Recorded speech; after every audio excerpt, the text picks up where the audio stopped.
sinampa natin sa Supreme Court. Yung isa ay yung pagkuha ng 90 billion pesos na ginamit nila bilang extra revenue.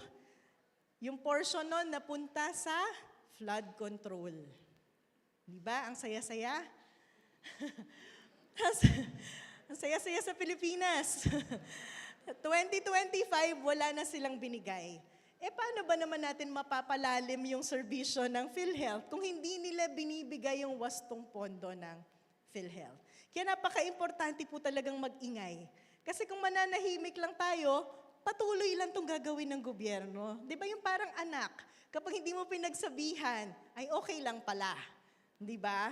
So kung di tayo mag-iingay, ay okay lang palang kupitin ang pera ng PhilHealth. Hanggang sa wala na, hindi na na-expand ang coverage natin sa health. Isang kwento pa lang yon nung graph na to. Ano yung isang kwento? Familiar po ba kayo doon sa MAIFIP? Dati MAIP lang yan, na program ng gobyerno. Ito yung Medical Assistance for Indigent Patients. Ano yung kwento ng programa na yan? Sino na dito ang nakahingi ng guarantee letter? Taas kamay. Wala. O yun, si sir, sa likod. Naka-guarantee letter na. Ano yung guarantee letter? Pag na-hospital tayo, kulang pambayad, punta tayo kay congressman or kay senator, bibigyan kayo ng letter or of endorsement. Mako-cover ang portion ng inyong gastusin. Ang kwento dyan, pag tiningnan niyo yung statistics, kapag poor ka, tama na yung 5,000 na assistance. Galing kay congressman o kay senador. Laking pasasalamat pa natin yun, nabigyan tayo ng 5,000 na tulong. Pero pag kumpare ni congressman o ni senador ang nanghingi ng GL, mahina ang 50,000, mahina ang 100,000 na tinatanggap sa guarantee letter. Sino ba ang kumpare ni congressman? Sino ba ang kumpare ni... Di ba yan din yung mayayaman na nakikinabang sa guarantee letter? Ang nakakalungkot doon, mga kababayan natin, laking pasasalamat. Diba? Laking utang na loob natin kasi nakatanggap tayo ng guarantee letter kay congressman o kay senator. Saan ba kinuha ni congressman o senator itong pangpondo ng guarantee letter? Sa tax natin. Diba? Kinuhanan na tayo ng tax, namasahe pa tayo, napahiya pa tayo, hinanap pa natin yung sekretarya niya, pinasulat pa tayo, kumuha pa tayo ng letter. Bago tayo natulungan, may utang na loob pa tayo ngayon para mapakinabangan yung tax na binayad natin. Hindi po ba nakakawala ng dangal sa Pilipinas? Nagbabayad ka na ng tax, na kailangan mo pang magmakaawa para mapakinabangan yung tax nyo. Ano yung ginawa ng gobyerno? So habang binabawasan ang pondo ng PhilHealth at pinapabayaang maging inefficient ang PhilHealth, dagdag naman sila ng dagdag ng pondo sa MAIP. So imbes na ayusin yung institutional na program natin katulad ng PhilHealth, ito ay pinapabayaan at lalong pinapalakas yung mga programa na magpo-promote ng political patronage. Kaya sa susunod na eleksyon, sinong iboboto natin? Yung nagbigay ng ayuda, yung nagbigay ng guarantee letter. Diba? Magtataka pa ba tayo kung bakit ganito ang kalagayan ng Pilipinas? Yung pang-araw-araw na programa ng gobyerno ay designed para mangurakot at kurakutin ang moralidad ng ating lipunan. Nakakalungkot? Next slide po. Bugzizaldi ko. Sabi niya, nagkaroon ng 100 billion na insertion ang Pangulo. Sabi ko, pwede naman talagang mangyari yon, pero very unlikely. Kasi kung ako yung Pangulo, doon ko na siya isasaksak sa National Expenditure Program. Bago ko iparating sa Kongreso, inilagay ko na lahat ng gusto kong kukurakutin. Ba't ko pa isasali yung Kongreso, diba? Hindi naman malalaman ng Kongreso kung ano yung sinaksak ko sa National Expenditure Program. Pag dinala mo yan sa BICAM, kitang-kita eh. Ako nga, nakita ko eh, diba? Sabi nila, hindi daw madaling makita kasi sarado ang usapan sa BICAM. Totoo po yun. At ako po yung unang nag-advocate ng Open BICAM. Pero ang sinasabi ko rin, kitang-kita yung mga pangungurakot. Tingnan niyo po, this is the 2025 budget. Ang proposal nun ay, ang budget ng DPWH ay 898 billion pesos. Nung nag-BICAM sila, alam niyo po ba yung BICAM? Ito na yung last stage ng budget. Kasi may version ka sa House of Representatives, may version ka sa Senate, may pagkakaiba yan. So magmi-meeting yung representative ng House, yung mga congressman, at saka yung representative ng Senate, para dapat i-reconcile lang ang pagkakaiba. Unfortunately, meron po tayong Supreme Court decision na sinasabing yung BICAM maaaring baguhin lahat ng provisions na nasa kanila. So anong nangyari noong 2025 BICAM? Ito nga po, dinagdag yung last na column, dinagdagan nila ng 200 billion pesos yung budget ng DPWH. Ito yung mga budget ng itong flood control na nakikita na natin, no? Yung DOH, dinagdagan din nila ng 30 billion. Ito yung National Defense, dinagdagan ng 17 billion. Sabi ko nga po, ito yung ebidensya ng sobrang kakapalan ng House of Representatives. Alam niyo kung bakit? Kasi dati ang budget nila 16 billion. Nung nag-BICAM sila, dinoble nila. From 16 billion, dinagdagan pa nila ng 17 billion. Kaya yung naging total budget nila, yun pong pangalawang column, tingnan niyo yung sa House of Representatives. Ang total budget nila ay naging 33 billion pesos. Ano ang pruweba na alam ito ng presidente? Yung OP, yan po yung Office of the President. Yung unang proposed budget nila ay 10 billion lang.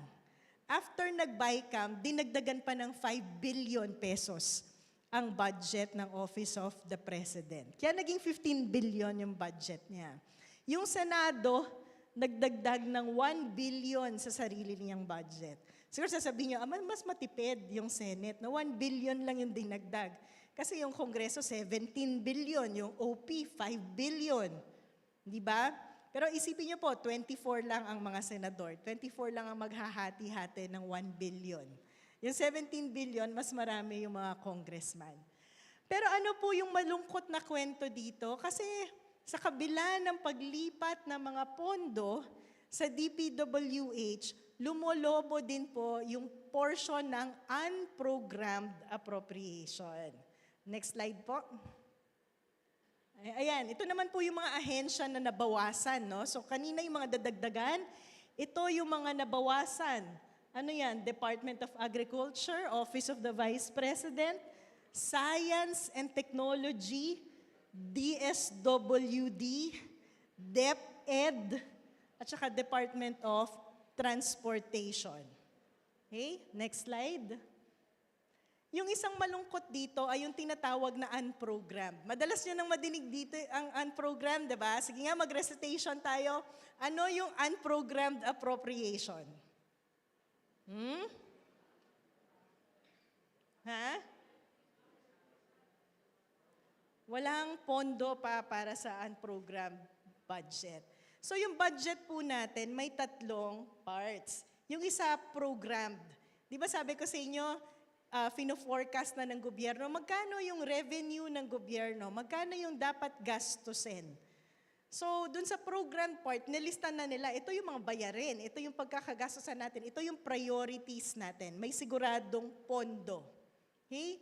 Yung pangalawang part ng budget natin, yung portion na may automatic appropriation. Ito yung mga utang ng Pilipinas na hindi natin pwedeng takasan. Every year, kailangan nating bayaran. Yung pangatlo, yung unprogrammed. Kasi kung sakaling magkaroon ng extra, nakita yung gobyerno, saan natin gagastusin? Nandun yung mga items na yon sa unprogrammed. Hindi po bago yung unprogrammed. Panahon ni GMA, panahon ni Pinoy, may unprogrammed na. Pero yung kadalasang nakalagay sa unprogrammed, ito yung mga big infrastructure projects na foreign funded. Na minsan, hindi pa na-approve, kaya dun muna nakaabang. Kapag na-approve na, go na. Kasi loan po yun Ang kailangan doon ay pondo na counterpart mula sa gobyerno. Minsan doon po nila nilalagay. So anong nangyari? Di ba sabi ko sa inyo, yung budget ay fix. Hindi yan pwedeng palakihin ng Kongreso. Parang pie yan. Hindi mo pwedeng palakihin yung pie. Pero yung Congress pwedeng mag-decide kung paano hati-hatiin yung pie. No? Sa labas ng pie na yon yung unprogrammed. Hindi siya binibilang doon sa pie. So anong ginawa ng gobyerno? Hinanap nila yung mga malalaking infrastructure projects ng presidente. Sabi ko nga nakakahiya. Kasi yung presidente, nakikinig kayo ng SONA. Di ba pag SONA, enumerate yung presidente. These are my priority infrastructure projects. Itong mga priority infra ng presidente, nilipat nila doon sa unprogrammed. Mula sa DPWH, mula sa DOTR, nilagay yung subway, nandyan, yung airport, nandyan, yung mga malalaking tulay, nilagay lahat sa unprogrammed. Mula sa programmed. So ano nangyari? Biglang, wow, ang daming libreng pera ngayon dito sa program part. Yaan yung sinaksakan nila ng mga pork barrel. Diba? Ang lungkot. Ang ibig sabihin, mas na-prioritize yung mga pet projects ng mga politiko, yung malaki ang pakinabang, airport, subway, diba? Yung mga tulay na magkukonekta sa mga island provinces natin. Pero ano yung na-prioritize? Yung pagpapakalsada na naman. Doon sa maayos na kalsada. Kasi kailangan kumikitang kabuhayan. Kailangan every year nabubutas ang daan. Diba? Oh, yung mga solar lights.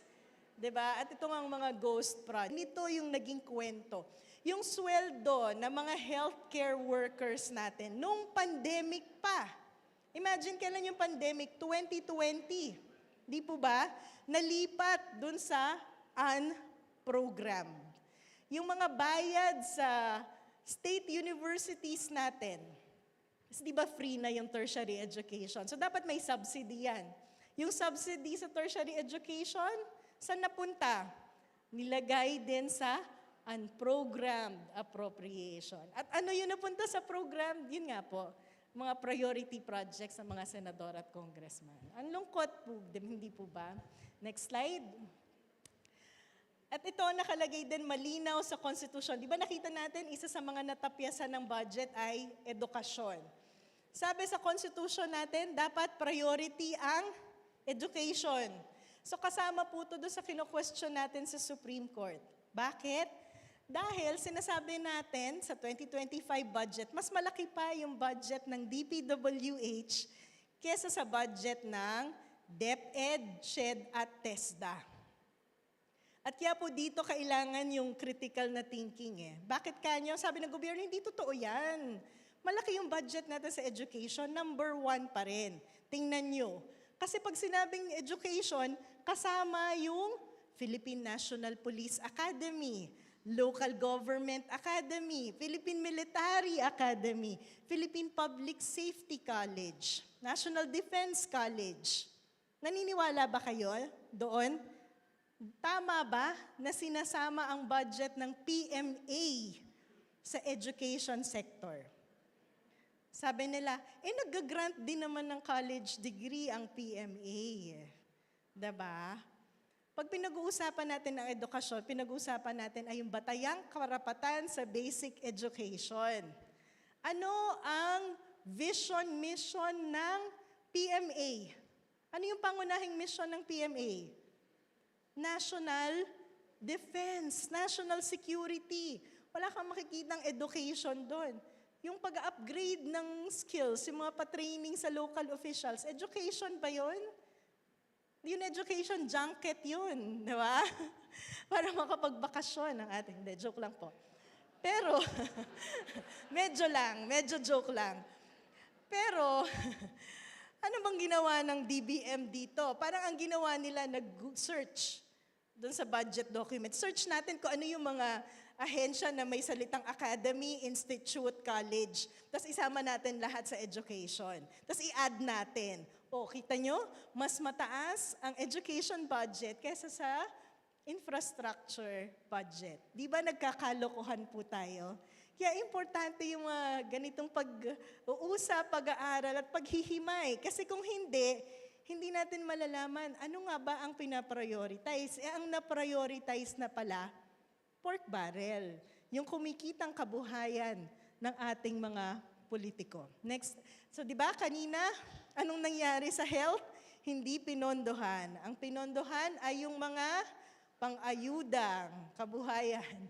Pagdating sa edukasyon, binawasan ang pondo. Ano ang pinondohan? Ang mga infrastructure project at mga project na may kontrata si Congressman. Ano pa po yung nakita natin? Ito po, sarili ko pong analysis ng mga numbers. No? Tinignan ko kung paano ba ina-allocate yung budget per region para sa health, agri-education, social welfare, public works, and environment. Kapag po tayo, pag tinitingnan natin yung budget, hindi po ba ang nararapat ay mas malaking pondo para sa mas mga mahihirap na rehiyon? Pero ang nakita po natin, mas malaking pondo sa mas mga mayayaman na rehiyon. So may mali po kung paano yung proseso ng pag-allocate ng funds. Kasi dapat malaking trabaho ng gobyerno ay iangat ang mga kababayan natin sa kahirapan. Paano natin magagawa yun kung mas maraming pondo ang ina-allocate natin sa mas mayayamang lugar? So maling-mali po yung nakita nating datos. Next slide po. Yan. So ano yung mga nakita natin dun sa budget? Maliban doon sa korupsyon na pinag-uusapan natin, flood control, may matinding korupsyon na nagaganap sa pondo ng bayan, na deprioritize ang education, na prioritize yung mga small, hyper-local projects ng mga congressman at senador. May malaking pondo para sa mga programa pambili ng suporta ng taong bayan, mga paayuda, na bawasan ng pondo doon sa mga institutionalized program na para tugunan yung ating welfare, yung 4Ps at PhilHealth. Nalipat yung mga malalaking infrastructure projects sa unprogrammed appropriation at lumaki ng lumaki yung unprogrammed appropriation sa panahon ni Pangulong Marcos. Sabi nung Pangulo, ito na-discuss din to, no, maramang nakikita nyo to sa social media. Di po ba na may veto naman yung Pangulo. Paano yung sinasabi na nag-insert siya ng 100 billion nag-veto siya ng 100 plus billion pesos? Pag bin-breakdown nyo po yung veto ng presidente, 26 billion lang ang veto niya sa DPWH. So doon sa in-insert na 200 plus billion, 26 billion lang yung tinanggal niya. Yung 168 billion sa unprogrammed. Sabi natin, wala pa namang pondo sa unprogrammed So walang epekto yung pag-veto ng Pangulo. Dahil hindi naman din talaga yon mai-implement supposedly in the first place. Na-implement lang yon dahil kinuha yung naging additional fund ng government? Yung PhilHealth money. At saka yung insurance ng deposito natin sa bangko. Kinuha din po yun, yung Philippine Deposit Insurance Corporation, 100 billion. No? At yung sinasabi natin na, naging unconstitutional ang pork, pero sa totoo lang, yung budget, puro pork pa rin. Hindi lang natin nakikita ngayon. Next slide. Sige, laktawan na po natin to. Next slide, next slide. So binanggit ko po to at ako yung unang nagsabi that the 2025 budget is the most corrupt budget.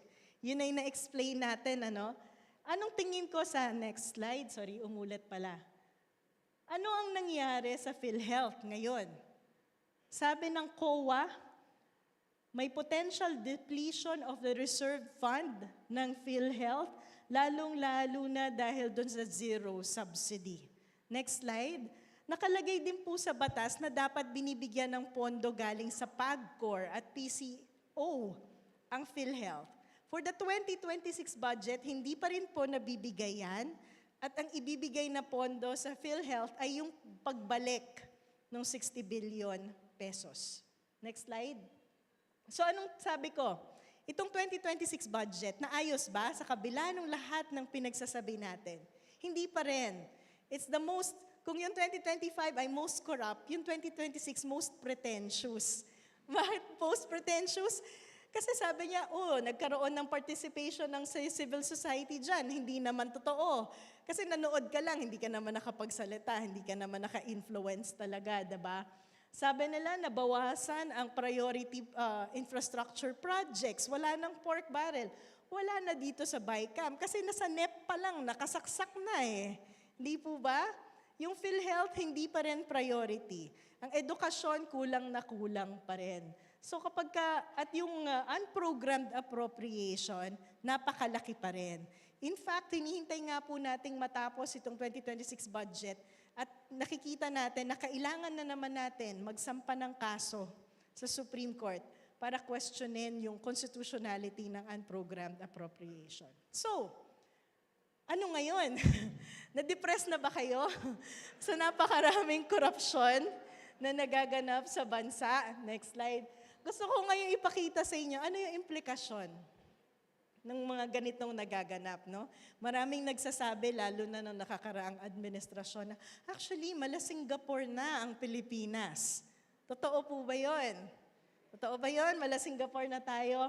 Ito po ay mga datos mula sa World Bank Institute. No? Ang tawag dito, World Governance Indicators. So ikukumpara natin yung Pilipinas sa ibang bansa. Unang-unang measure, control of corruption o yung kakayahan ng gobyerno i-control ang korupsyon. The higher the score, mas mataas yung perception na nakokontrol ng government ang corruption. Kaya naman, kita nyo yung dilaw, yun yung Singapore. Siyempre, highest siya sa region, sa ASEAN 5.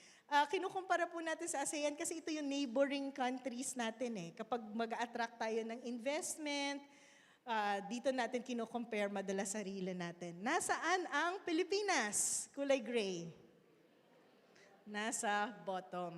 Bakit ko po ito pinapakita? Kasi gusto kong paalam sa inyo na sumabog yung issue ng korupsyon ngayon, pero taon-taon po itong nangyayari. Hindi lang natin alam.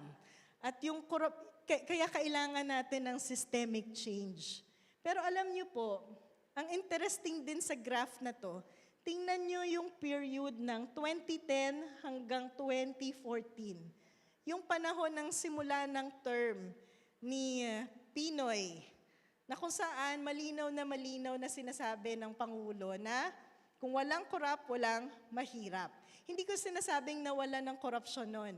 Pero kapag yung administrasyon ay may committed na programa para patigilin ng korupsyon, nagkakaroon ng impact in terms of public perception. Diba? Kasi tumataas-taas yung score natin.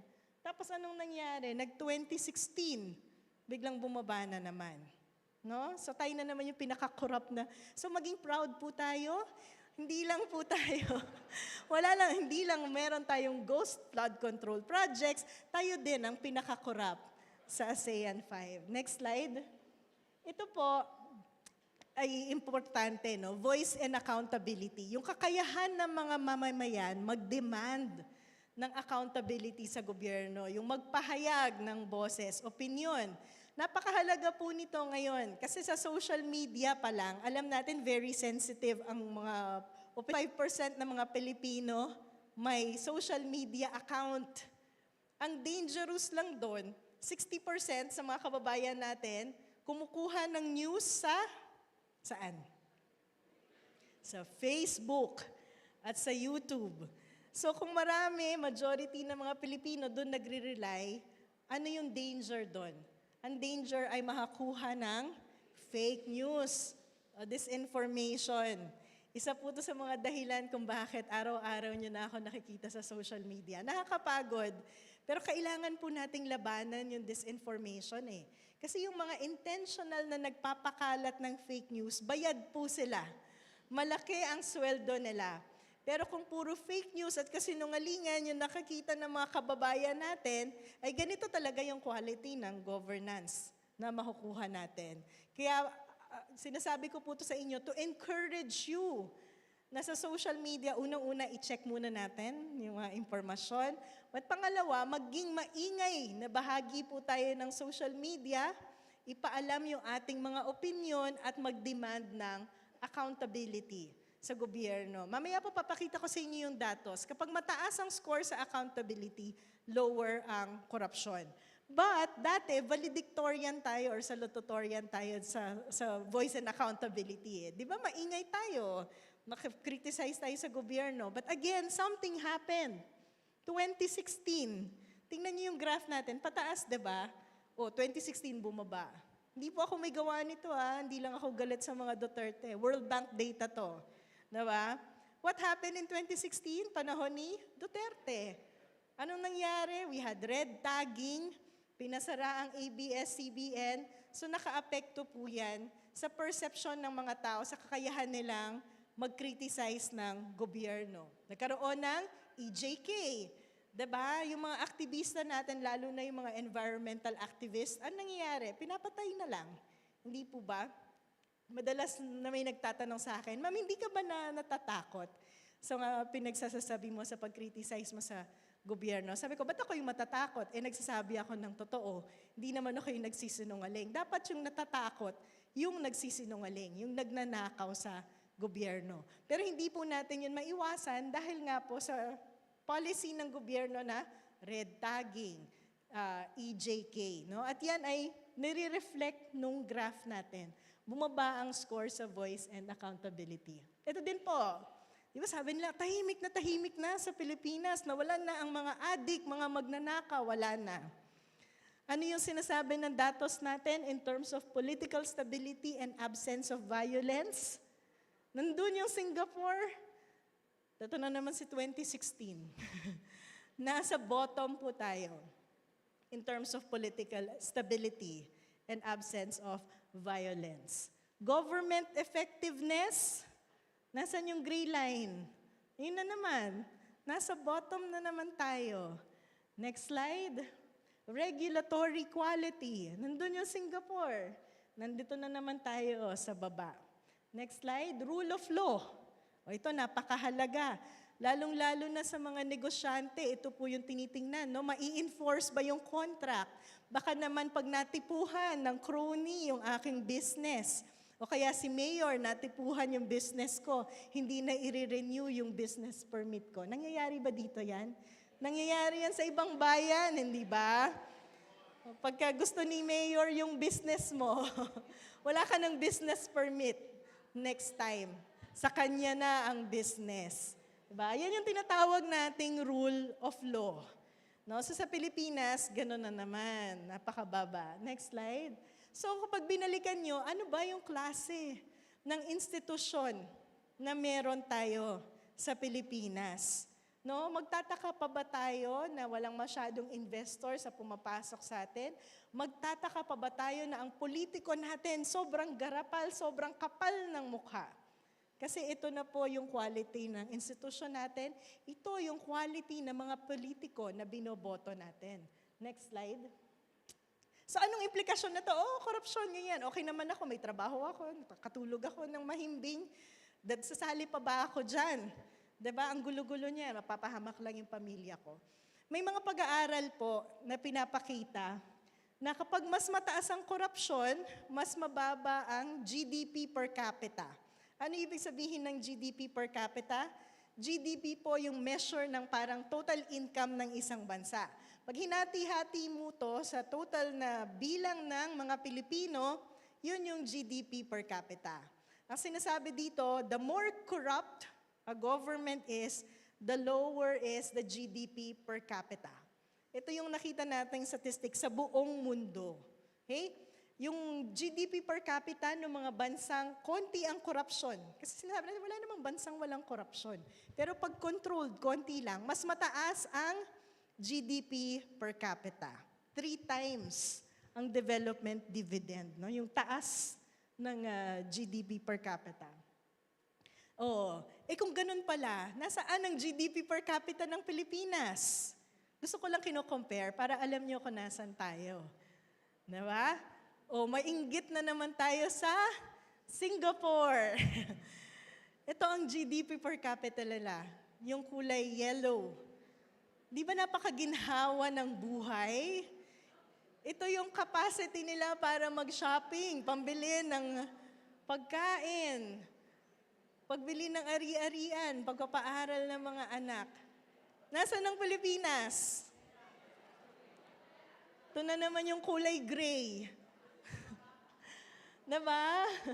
Mula 2010 hanggang 2020, parang di na umangat.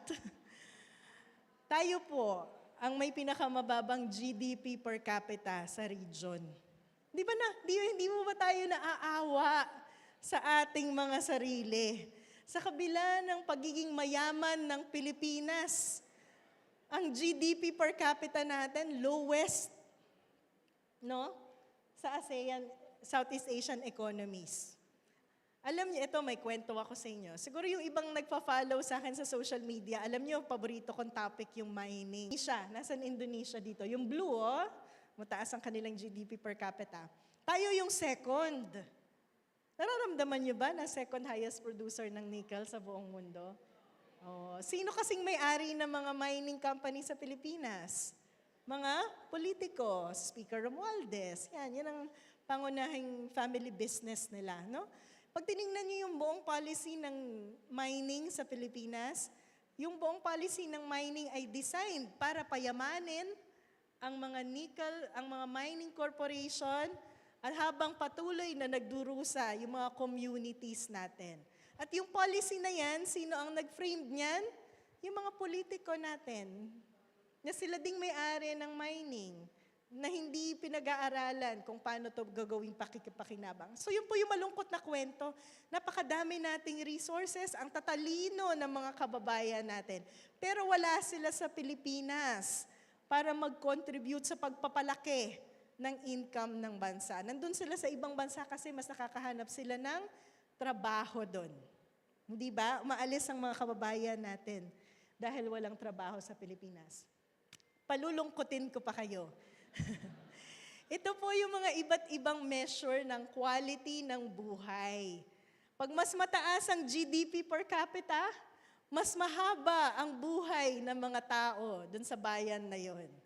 So kawawa naman tayo kasi mababa yung GDP per capita natin.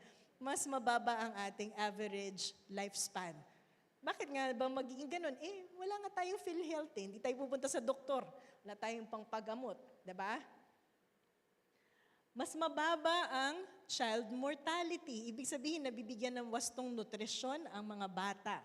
Mas mababa ang maternal deaths. Mas marami ang medical doctors. Mas marami ang may access sa malinis na tubig, may access sa kuryente, mas mataas ang turismo, mas maikli ang working hours. Ibig sabihin, pag mas mataas ang kita, mas nakakapagpahinga ang mga tao. Make sense, di ba? Sa Pilipinas, para mabuhay ng kaaya-aya, kailangan may trabaho, mag-overtime, mayroon pang pangalawang trabaho, mayroon pang pangatlong trabaho. Di ba? Walang pahinga. Wala kang karapatang magpahinga. Anong sitwasyon ng literacy rate natin? Isa sa pinakamataas na incidence ng problem with literacy. Di ba? Kasi nga yung mga 10 years old natin, 90%. Hindi marunong makaunawa sa pagbabasa. At yan ang gusto ng mga politiko. Diba? Kasi yan ang bumuboto sa kanila. Siyempre, mas mataas na life satisfaction. So, ang challenge ko po sa atin, pwede bang mangarap? Diba? Pag tinanong tayo ng mga politiko natin next election, anong pangarap nyo? Mas mataas na GDP per capita. O, diba? Social na yung pangarap natin. Mas mataas na GDP per capita. Ito pa po, kapag mas mataas ang incidence ng corruption, mas nagiging less competitive din ng isang bansa. Ibig sabihin, hindi siya attractive sa investment. Bakit nga ba pupunta yung mga investor sa isang bansang corrupt? Diba? Bakit po mahalaga ang investment sa isang bansa? Ito ay nagtatransfer ng technology, nagbibigay ng dagdag na trabaho, dagdag na kita. Kaya nga si Presidente Marcos, di ba, travel siya ng travel palagi para maghanap ng foreign direct investment. Next slide. Ayan. Sinasabi din dito yung bansa na maraming utang, mataas ang incidence ng korupsyon. Ito po ay pag-aaral sa mga industrialized countries. No? Pag lumalaki yung deficit o yung utang ng gobyerno, mas mataas ang incidence ng corruption. Yan. Next slide. Ito po ang pinaka-nakakalungkot. Sabi ko, di ba function ng gobyerno ay i-address din ng usapin ng poverty? Bakit? Kasi hindi po tayo sa pare-parehas ng simula sa buhay eh. Di ba may mga pinanganak na mayaman? May mga pinanganak na mahirap. Ang trabaho ng gobyerno ay magbigay ng oportunidad para yung mga pinanganak na mahirap, maaari nilang maiangat yung kanilang sarili sa kahirapan. Ano yung mga oportunidad na to? Magandang edukasyon, proteksyon na pangkalusugan, mga fulfill ang karamihan ng gobyerno in terms of addressing inequality. Yung kaliwang column po, pinapakita yung bilang ng mga tao, no? Dito ang definition ng millionaire kapag meron kang ari-arian na more than $1 million. O, meron bang millionaire dito? Yung may ari-arian na more than 50 million pesos? Nandun sa Congress. Dito, kang $10,000. So, 55% ng mga tao sa buong mundo nasa miserable. Ibig sabihin, yung ari-arian nyo ay less than 500,000 pesos. Ha? Tingnan naman natin yung nasa kanan. Ano yung ibig sabihin nito? 46% ng ari-arian sa buong mundo, ang nagmamay-ari ay yung 1%. 1%, 46% ng ari-arian sa buong mundo ay pag-aari lamang ng 1%. Pag kinumbine mo yung upper class at saka middle class, yung millionaires at middle class, so yung blue and green, yung 85% ng ari-arian sa buong mundo ay pag-aari lamang ng 12%. Hindi po ba nakakalungkot yun? Kasi yung kalahati ng populasyon sa buong mundo, naghahati-hati lamang sa 1%. Diba? So ito po yung evidence that the governments sa buong mundo failed in terms of redistributing wealth. Kung paano nga ba nag-create ng opportunity para mas lalong maging pantay-pantay ang mga tao. Diba? Ano yung sitwasyon sa Pilipinas? Sige nga, hulaan nyo. Yung top percent, hindi ko tuloy maalala ngayon, top 10% ba? Or top 1% ng population sa Pilipinas ay nagmamay-ari ng ilang, yung top 1% ay nagmamay-ari ng 17%. At yung bottom 50% ay naghahati-hati sa 14%. No? So malaki pa rin yung inequality. At paano itong maa-address kung yung ayuda program natin ay nagpa-perpetuate ng inequality? Yung educational system natin nagpo-promote ng hindi tunay na edukasyon. Yung vulnerability natin lalong pinapalala. Di po ba? Next slide. Ito po ay yan, specific statistics. Sa economics po, meron tayong tinatawag na Gini coefficient, yung measure ng inequality. Kapag ka equal sa isang lugar, ang score ay 0. Ibig sabihin, bottom 10% owns sa 10%. The next 20% owns sa 20%. So perfect yon, equal. Yung extreme case, 100%, kapag ka isang tao lang yung may-ari ng lahat ng ari-arian, the 99% wala. Or one person lang talaga, the rest wala. Yun yung extreme case, 100%. Okay? So dito, tiningnan na naman natin ang sa East and Southeast Asian region, nasa ng Pilipinas? Highest. Valedictorian tayo sa inequality. Basta napakarami po talagang. Dami nyo ng trabaho, dami na natin kailangan ayusin paglabas dito sa auditorium na to. Next slide. At sabi ko nga po, anong epekto nito sa investment? Ito po yung foreign trade foreign investment flow sa bansa, no? Inflow ng foreign investment sa bansa. Kita niyo po, pataas naman, sana, hanggang 2016. Ano na naman ang nangyari noong 2016? 2016 po yan. Ito. That's 2016. Pataas na sana, diba? 2010, taas na ng foreign investment sa bansa. 2016, bumaba. And that's even before the pandemic. Okay? So, ibig sabihin, yung quality ng governance natin, noong panahon ng Duterte administration, definitely contributed sa pagbaba ng foreign investment sa bansa. Yung dip na yun po yung pandemic. Okay? Nagre-recover na, pero bumaba na naman. Actually, yung bagong datos nito, medyo nagfa-flat tayo. And I'm sure, because of all this scandal, anong mangyayari? Bababa na naman. Next slide. Ang malungkot na kwento dyan, kumpara na naman natin sa ibang bansa. Foreign direct investment. Hindi ko na sinama yung Singapore kasi magiging ganon, tapos nandun yung Singapore. Hindi nyo makikita yung graph ng Pilipinas. Yung Philippines po yung pink. Nasaan tayo? Lowest in terms of foreign direct investment. So tatanggapin na lang po ba natin yun? Na lagi tayong kolela at sa kabila ng pagiging mayaman ng ating bansa. No? Sa kabila ng pagiging maabilidad ng mga Pilipino, tatanggapin na lang ba natin na tayo yung may lowest GDP per capita? Sorry, mahaba yung lecture ko. Napahaba pala. Next slide po.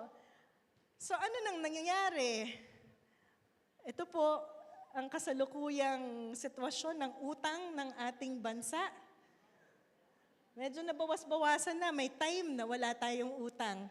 Yung deficit po ang difference ng revenue ng gobyerno versus yung ginagastos niya sa isang taon. Okay? Pag deficit, isang taon. Pag debt, pag nag-accumulate yung deficit, nagiging debt. Kasi hindi naman natin binabayaran yun agad, binabayaran natin over the years. So pag nag-compile yung deficit, nagiging debt po siya. So ito na yung deficit natin na dapat minamanage ng gobyerno, binabawasan. Pero palaki po siya ng palaki. Ito yung debt to GDP ratio. Madalas po itong madinig kasi ang sinusukat nito ay yung kakayahan ng gobyerno magbayad ng utang. And as much as possible, dapat below 60% of GDP ang utang ng isang bansa. Tayo po ay nandun na sa sitwasyon na yon.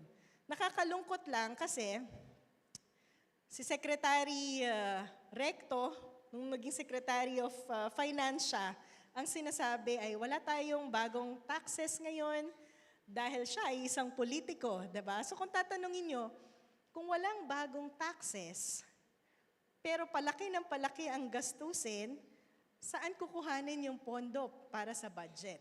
Ito na nga po, dagdag utang.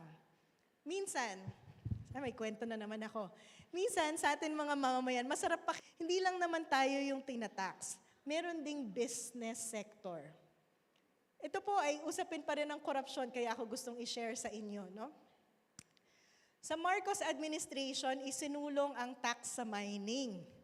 Sa kasalukuyan, ang share natin na nakukuha, dahil tayo yung may-ari ng mga minerals, mga around 30 to maximum 40%. Kung ikaw yung may-ari ng minerals, acceptable ba yon? Na ang share sa profit na pupunta lang sa akin, 30%, 70% sa may kumpanya. Di ba dapat taas-taasan natin? Dapat man lang mga 50 to 60%. Ha? Pero nung administrasyon ng Marcos, ang naging proposal pa po ay, instead na itaas, ibaba. So kasalukuyan, 5% yan. Nung nagsimula ang diskusyon, ginawang 2% sa Kongreso. Isa po yan talaga sa mga dahilan kung bakit ako nag-resign. Kasi malinaw na sa pagsusulong ng polisiya na to, hindi ito interes ng taong bayan. Interes to ni Congressman Martin Romualdez. No? Lumusot po yan, na-maintain naman yung 5%, pero yung mga additional taxes, knowing na palaki ng palaki yung utang, ang inimpose na tax ay napakababa. So ano yung inaasahan nating mangyari sa Pilipinas sa kabila ng Tayo ang pinaka-vulnerable, disaster-prone, binabagyo, binabaha, dadami pa ang mining sa Pilipinas. Kasi kailangan yan sa energy transition. Diba? Yung nickel, copper, marami tayong deposito niyan. Nag-energy transition tayo, kailangan yung mga nickel na yan. Pero ito po yung sinasabi ko sa inyo, kaya nakakabuiset talaga. Sabi ko, number 1, Indonesia, diba? Noong 2012, sa Indonesia pa lang, sabi nila, hindi na namin i-export yung nickel namin na lupa ang forma. Sa Pilipinas kasi, ginagawa, ito nickel, hinukay ang nickel, nilagay sa barko, dinala sa China. Lupa, unprocessed. Sa Indonesia, 2012, sabi nila, kung gusto niyo yung nickel namin, i-process natin dito sa Indonesia para madagdagan ng trabaho ang mga Indonesians. Kasi kami may-ari nito eh. Kung gusto nyo, dito natin i-process. That's their policy. Ngayon sa Indonesia, pinrocess ang minerals doon, meron na silang electronic sector. Meron na silang production ng solar panel. Sa Pilipinas, nasaan? Ano? Lupa pa rin. 2012, ginawa na ng Indonesia, 2025 na. Wala pa rin tayong malinaw na policy. Lupa pa rin. Zambales, maraming nickel. Lupa. At yung mga lugar na may pagmimina, lalong naghihirap. No? Parang nakaka-frustrate. Kasi parang sobrang niloloko talaga tayo bilang mamamayan. Next slide. At ito na po ang debt, utang ng Pilipinas. Beginning 2020, pataas na ng pataas. Next slide. So, sabi ko kanina, bakit ba nangyayari yung mga ganitong uri ng korupsyon? Sabi ko nga po, kailangan nating mag-ingay, voice and accountability. Kapag mas lalong nag-iingay, mas lalong nagdi-demand, mas lalong nagiging aware, dapat po talaga hindi tayo matakot kasi tayo ang nagsasabi ng tama. Tayo ang nagbabayad ng sweldo ng gobyerno. Pera natin yung ginagamit pag-implement ng program. So kung pera natin yan, kung gaano tayo ka-stricto sa pagbili ng mga pinamamalengke natin. Diba? O yung mga kamatis nga, pinipindot-pindot nyo pa bago nyo bilhin. Dapat same standard ang i-impose natin sa pamimili ng politiko at pagdidemand ng mga programa na ini-implement ng gobyerno. Next slide. Yan. Importante din na napoprotektahan ang press free. Gusto ko ito yung ma-memorize nyo talaga dito sa dami na sinabi ko sa inyo, no, na alam nyo na ngayon, lowest GDP per capita tayo. Pero ito po yung gusto kong matandaan nyo. Ito yung formula ng korupsyon. Bakit nangyayari ang korupsyon? Unang-una, kapag may monopoly or discretion at walang transparency, nangyayari ang korupsyon. Tinitingnan ko yung age profile ng mga nandito. So naabutan niyo pa po yung panahon na kailangan nating pumila kapag kukuha tayo ng lisensya. Yung matagal, di ba? Tapos meron kang mga papel-papel na requirements. Pagdating sa dulo, i-evaluate niya. Tapos hindi ka pala type nung nag-evaluate kasi kapitbahay mo. Inaway mo yung kapitbahay. Sabi niya, kulang po yung sinasabit niyo, bumalik kayo bukas. Di ba? Yun po yung halimbawa ng discretion. Dahil may discretion siya, pwede kanyang pabalikin bukas, bago ka mabigyan ng serbisyo. Ba? Ano pang halimbawa ng, hindi rin siya mache-check, kasi kayong dalawa lang ang nag-uusap. So may monopoly siya ng decision-making power. Paano natin na-address yung corruption dyan? Kino-computerize, ino-automate, para wala ng discretion yung mga empleyado ng gobyerno sa pagde-decide ng evaluation ng paper document. Diba? So sa korupsyon sa Kongreso, paano natin itong i-address? Sabi natin, open BICAM. Para nakikita natin sinong congressman or sinong senador ang nagsasuggest ng anuman. Hindi po ba? Kailangan bago magkaroon ng projects sa gobyerno, dapat na pag-usapan at the planning level. Hindi yung si congressman lang yung nag-decide kung ano yung project na ipapasok. So, importante pong nababawasan yung monopoly and discretion. Next slide. Importante din po, ito, isa po talaga to sa ina-advocate ko. Kapag may problema tayo sa national government, marami ring pamamaraan at solusyon na mahahanap natin at the local. Alam niyo po ba na ang desisyon kung gaano karaming classroom, sa local government na yan naka-devolve? 1.5% ng real property tax natin dapat ginagamit sa pagpapagawa ng classroom. At dapat yung mga PTAs natin actively nagpa-participate sa local school board. Ilan na po dito nakaparticipate sa local school board? Isa, dalawa. Dapat very active tayo dyan. Kasi dyan nadi-decide, pati curriculum, pwedeng i-review, bonus ng mga teachers. Imagine niyo yung impact niyan sa quality ng education natin. Sa local health board, ilan po dito nakaparticipate sa local health board? Wala. Isa. Diba? O yan ang nagsisigurado naman kung may mga doktor ba sa health center natin. At yung budget ng local government na-allocate ba sa health.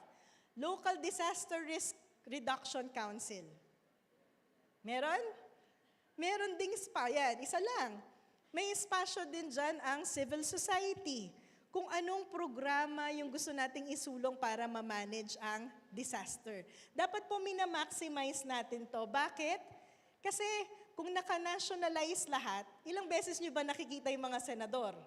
Ilang beses nyo nakikita mga congressman? Minsan hindi, di ba? Pero kung nag-i-implement nito si mayor, si vice mayor, si governor, mas madaling singilin. Kasi kapitbahay lang natin ang mga local officials. So yung pag-demand ng transparency and accountability, mas madali. Totoo po ba? Mas madali talaga. Naisip ko minsan baka mas mahirap eh. Kasi at the local level, magkakaibigan tayo. Kumpare natin si Mayor. Pag sinabi mo, Mayor, publish mo naman ang budget mo. Di ba ma-hurt ngayon si Mayor? Ba't mo naman ako kumpare? Ba't mo naman ako kino-question? Magkaibigan naman tayo. Diba? Pero yun po yung advantages and disadvantages nun na mas magandang idinidevolve. Next slide. Ito po, yung isa sa mga unang-unang pinost ko sa Facebook ko nung nagkaroon ng issue ng corruption. Copy-paste na lang natin. Copy-paste na lang ng mga local officials natin. Pero nakakatuwa po kasi meron ng 2 LGU na naging batas ito. Batas na siya sa Eastern Samar, sa Canavid, at inadapt na rin siya, ordinansya na rin siya sa buong probinsya ng Laguna. Diba? So magpapatalo ba kayo sa Laguna? Dapat pagbalik ko, ordinansya na rin to sa Pampanga. Diba? Pero ito rin po yung sinasabi ko, hindi kasi enough na makonvict lang, may mapakulong na politika, kailangan baguhin yung sistema. Ano po yung ordinansya na to?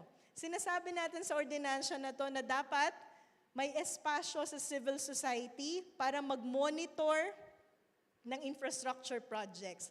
Kailangan siguraduhin na yung mga infrastructure projects na popondohan ay nanggaling sa ating development plan, disaster management plan, itong lahat ng plano na ginagawa natin para masigurado na nakakonekta siya sa ating development agenda.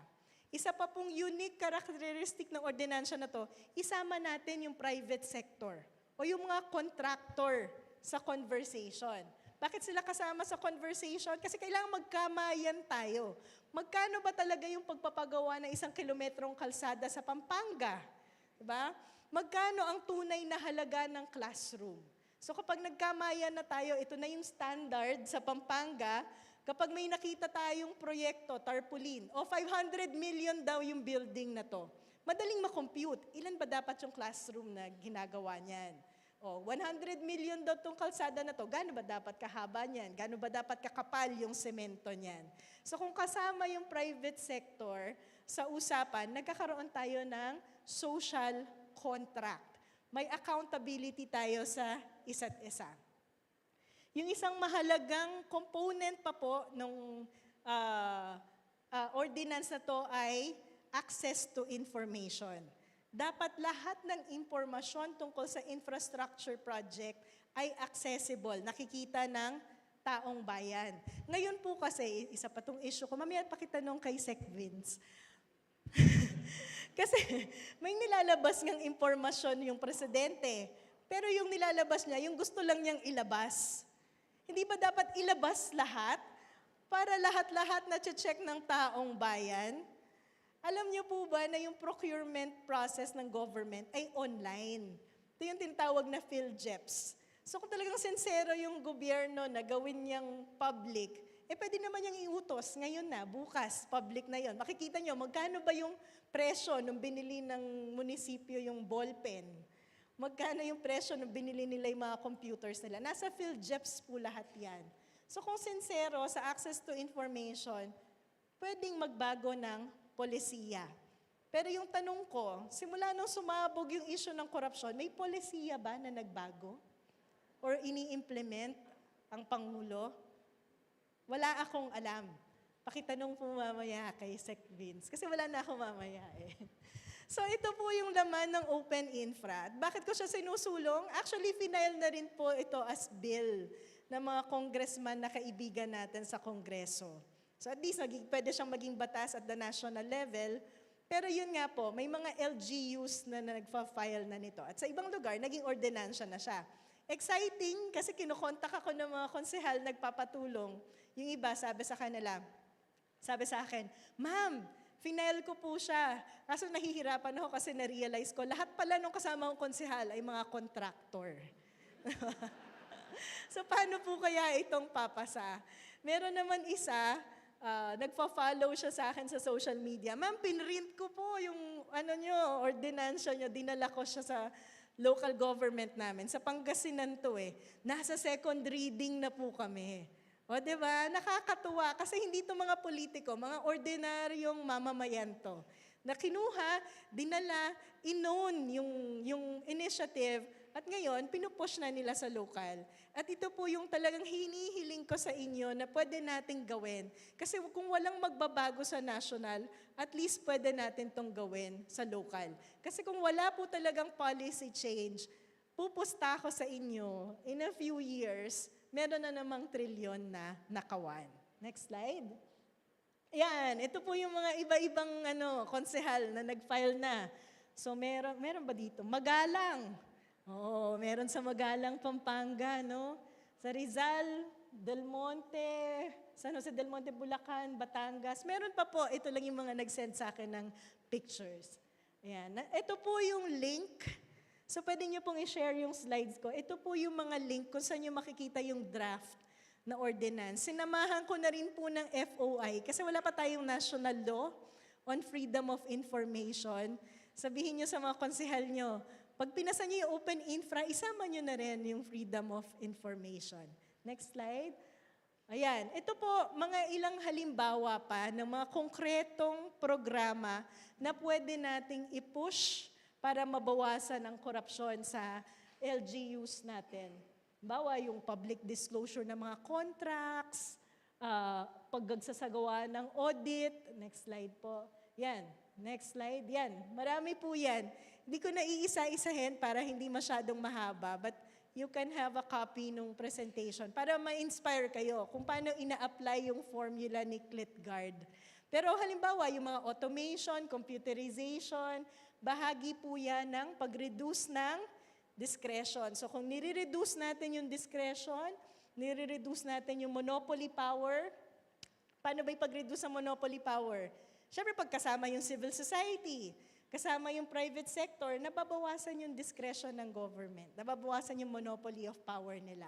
Pag nagdi-demand tayo ng information, publication ng document, mas nagiging transparent.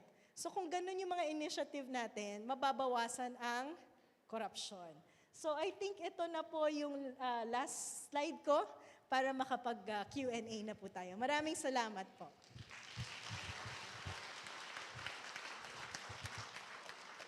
Sir Shelo, parang wala na akong alam sabihin. Okay. So siguro, may I request Father Justin to join me here? So once again, let's thank Professor Shelo on behalf of the Archdiocese of San Fernando. We would like to express our gratitude to our speaker. Let's give her a big round of applause. Father, dito tayo sa gitna. Meron tayong extra microphone. Sige.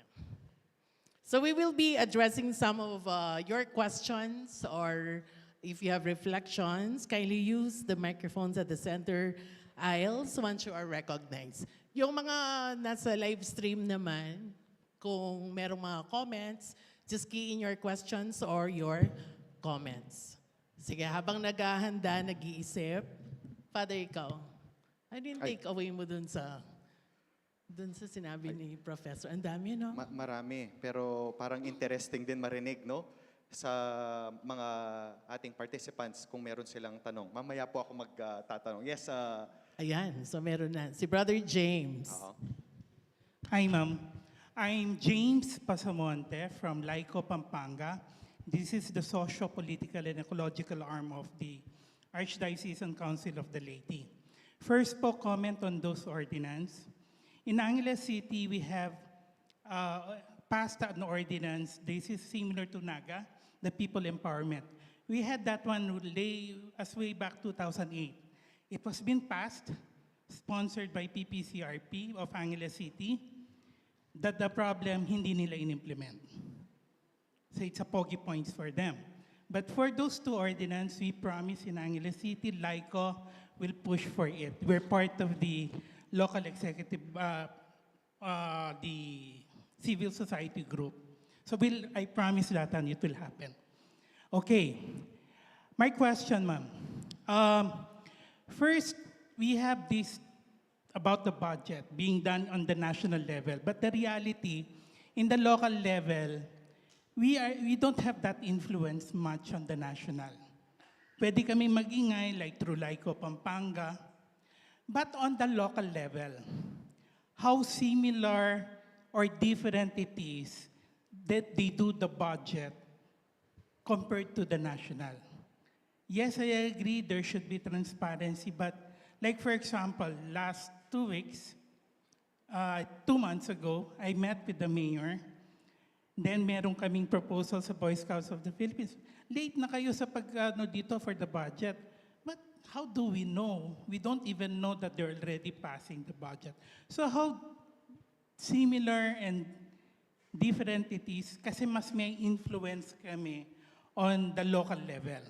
Second, besides being part of the civil society, how can a simple parishioner, how can a simple citizen be part in terms of being open, being vocal, in terms of our participation for local governance? Opo, actually, very interesting po yan. Iniisip ko nga, pwede bang i-report sa DILG? Kasi may ordinansya kayo, tapos hindi ini-implement ng local government, no? Tapos yung ibang provisions po dyan, yung local special body, nasa batas po yan, local government code. So kung hindi na-operationalize, medyo seryosong problema po ito. Halos similar po yung budgeting process both at the national and local level. Ang pagkakaiba lang dahil sa local, meron tayong council, single body, kumpara sa national na may Congress, lower house at saka upper house. Ang maganda po, tingnan natin yung calendar of budgeting ng local government para makaka-participate tayo sa mga public hearing kasi dapat nagpa-public hearing sila. Yung mga local special bodies din po, dito pinag-uusapan yung mga ilang programa ng budgeting, specifically for like for example sa schools or sa health, doon din po na pag-uusapan. Ang isang importante din po kailangan nating bantayan, yung budget ng local government dapat consistent with the annual investment plan. At yung annual investment plan, dapat binubuo ng Local Development Council. At ang Local Development Council, dapat may mga kinatawang civil society. Minsan natatawa ko kasi dati chinecheck ko, pet peeve ko yan titingnan ko sa COA, yung mga budget ng local governments. Yung isa sa mga observation sa local, may budget ang local government ginagastos ang pera pero walang annual investment plan. So malaking flag po yun kasi dapat meron ka munang plano. Dapat alam mo kung anong agenda mo bago mo ginagasta yung pera ng bayan. In fact, yung LGU na nahanap ko na yun ay hindi ordinaryong LGU. Marikina po yun. Nung time ni Mayor B.F. Fernando. No? So kung yung mga advanced na LGU na ganito, maaaring magkaroon ng ganitong financial practices, mas lalong kailangan nating bantayan. Pero sana po mas ma-motivate pa kayo na mas maging active kasi malaki yung pondo ng mga local governments. Nakikita nyo din, kung magkano yung kinukolekta nilang tax at magkano yung income nila. Pwede niyo po yan tingnan sa website ng Bureau of Local Government Finance. May statistics po doon. Magkano ang ginagastos ng LGU for housing, magkano for health, magkano for education, tapos nakalagay din doon kung magkano yung nakukolekta nilang tax. So pwede niyo pong i-analyze. Ayan. Sige, salamat po. So malaki talaga yung role ng na tayo nagbabantay, no? Kahit sa simpleng budget lang natin sa pamilya, kailangan ng plano, hindi lang basta gumagasta, no? Sige po. So, ano po ang nararamdaman nyo ngayon? Sino yung masaya? Pumalakpak. Ay, masaya? Bakit masaya? Oh, masaya kasi napapag-usapan, ano? Sino yung nababahala? Pumalakpak. Sino yung gustong sumigaw? Okay. So pag gusto nang sumigaw, ibig sabihin may kasamang action yan. Ano? Sige po. So another question. Father, ikaw, anong feeling mo ngayon? Di maganda Habang yung nag-iisip sila. Oo, no, maganda yung sinimulan, no? Kala natin minsan pagka sinabing synod, 'di ba, sa simbahan, naku, another church term. Pero hindi, yan din yung sinasabi ni Prof kanina, nakasama lahat, no? Pinapakinggan lahat. Hindi lamang, ito lang mga leader na yan. Hindi, no? Kahit yung mga leader, kapag ka nagkakamali, pagka may nangyari, may boses tayo. Meron tayong magagawa, ano? So, are other questions po? Sige po, may question, reflection. By the way, we would like to acknowledge the presence of our president, our university president, Sir Leo. Kaway po. Sir Leo. Ayan, palakpakan natin si Sir Leo. Hello po. Good morning Welcome po, Sir. Leo. Nasa likod. Ayan. Sige, Brother Noel naman. Good morning po, Prof. Kasama ko po si James na po. Kami ni na Cardinal Lambo na nagsimula po dito. Paano gawin po yung participation ng civil society. Medyo mahina po kami pagdating po sa empowerment kasi ang church kung minsan hindi masyadong active pagdating po sa good governance o kaya sa participation na po. Yan, gusto po namin talagang sumali ang mga parishes at saka mga barangay or sa ilalim, lalo-lalo sa barangay. Ang problem naman, kung minsan ang barangay, kung minsan hindi interesado sa amin. Na po, alam naman nila na aktibo kami. At nung minsan pa nga po na kay Cardinal Lambo, kasama po kami sa DILG, yung City Project Monitoring Council. Opo, kung saan lahat ng barangay captain at saka lahat ng agency at siguro 7 po kami no, na nagmo-monitor sa mga projects. Ang problem, nagkaroon ng politika. Noong una, ang ganda. Gustong-gusto po ng mga kapitan, no? Kami na James, magmamonitor ng mga projects. Pero nang bandang uli, nagkaroon po ng politika. Naglaban po si congressman at saka si mayor. At ako po ang naipit kasi ako nihiwanan ni James. Napunta ng Singapore. So, yun po yung naging problem namin. Yan, ibang Cardinal Lambo na kaya nag-focus na lang po ako sa DILG at saka sa DPWH, no po. Pero maganda po yung bidding. Ang problem nung 2016, dun talaga nagkaroon ng sindikato. Inaamin po namin yun. Sana po yung sa simbahan po, nasuportahan naman po kami. Minsan talagang, wala po kaming budget talaga. Ang mga parishes po namin, limitado lang po tayo doon. Yun lang po na sana, maparami pa po namin ito. Ngayon po, masaya po kami dahil dumami po ang nakikipaglaban. Lalong-lalo na pagdating sa corruption. Marami pong salamat sa inyong lahat. Gusto ko lang pong banggitin na may mga iba-ibang grupo din na nagbibigay ng libreng capacity building para sa mga ganitong engagement. Halimbawa po yung Social Watch Philippines, meron lang kaming tinapos na module on how to track yung mga expenditure related to children. So may training module po yan. Hanapin nyo lang po yung website ng Social Watch Philippines o yung Facebook page nila. Yung isa pa po, kilala niyo ba si Gary Granada? Singer? Meron po siyang program, nagte-train din siya para naman i-revise or ayusin yung mga curriculum natin sa education. Kasi yung malaking component na nakikita natin ngayon ay yung weakness ng civic education.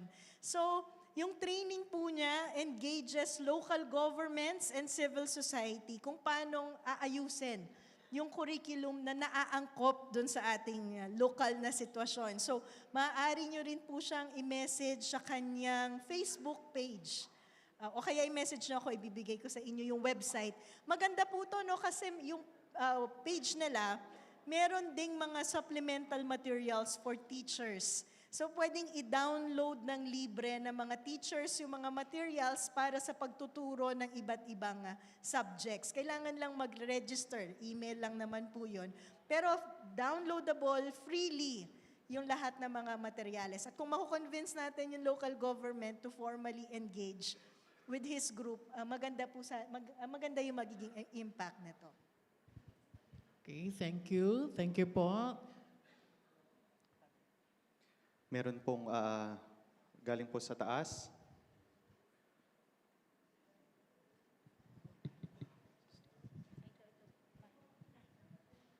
Ay. Okay, brother. Oh, yun, sige. Please Okay. introduce yourself.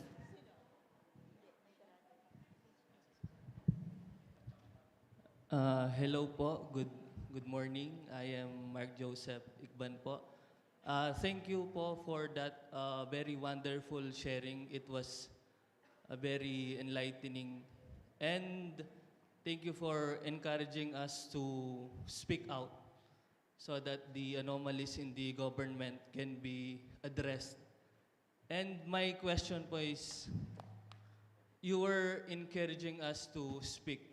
But my question is there any government agency in the leaders that we've elected themselves? Is there any government that can speak for us na meron po bang government body na sila dapat yung nagiging mata, tenga ng mga tao?